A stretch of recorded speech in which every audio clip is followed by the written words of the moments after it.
there, my name is Jane Fry and I am a third-year MLIS student here at SJSU.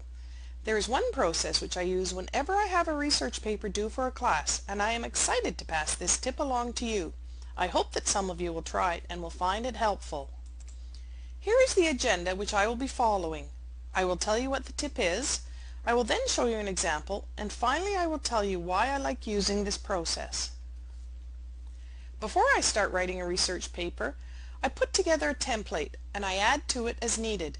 Every time I have a paper to write, I make up a new template, but I follow the same guidelines for each one. Later on, I put more meat on the bones, which is the actual writing of the paper itself. First, I start a Word document. Next, I have two types of information that make up this template. The first is APA information, which comes from the latest edition of the APA Publication Manual. The second type of information is about the assignment itself.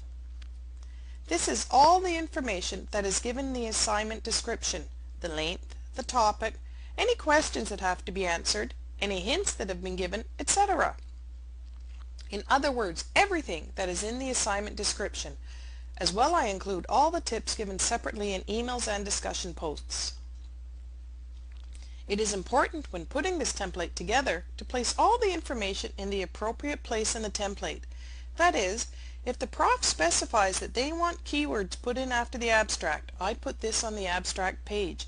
As well, I put the requirement for a minimum of 10 references on the references page, and so on.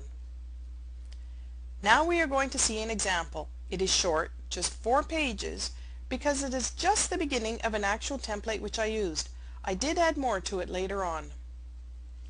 As you can see, I have copied the information from my Word document into this presentation. So here is the first page of the example. It is the title page, and you can see what requirements I have in there, including the length of the paper and some APA tips. The next page is for the abstract, again with some tips for me to use, including the length and some formatting tips. Page 3 of my template is the body of the paper. You can see where I have put in hints for each section that will help me write the paper. You will notice that I use italics for some of my tips, but not for others. Anything that will be staying in the paper, for example titles of sections, is not in italics. Once I have fulfilled the requirement of the comment in italics, I delete that comment. In that way, I ensure that I have fulfilled all the requirements for the paper.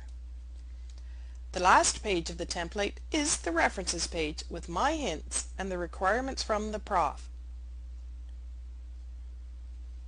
Now that I have shown you my template, I just want to wrap up by telling you why I do it.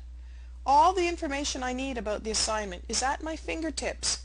That is, I put it in the template so I don't need to go back to the assignment to double check it.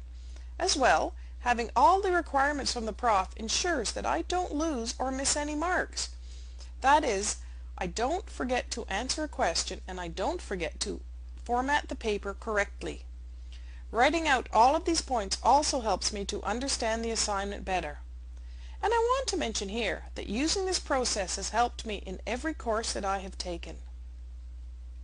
Here's my contact information if you have any questions. I thank you for listening, and I hope that you will use this tip of mine and that it will be as successful for you as it continues to be for me.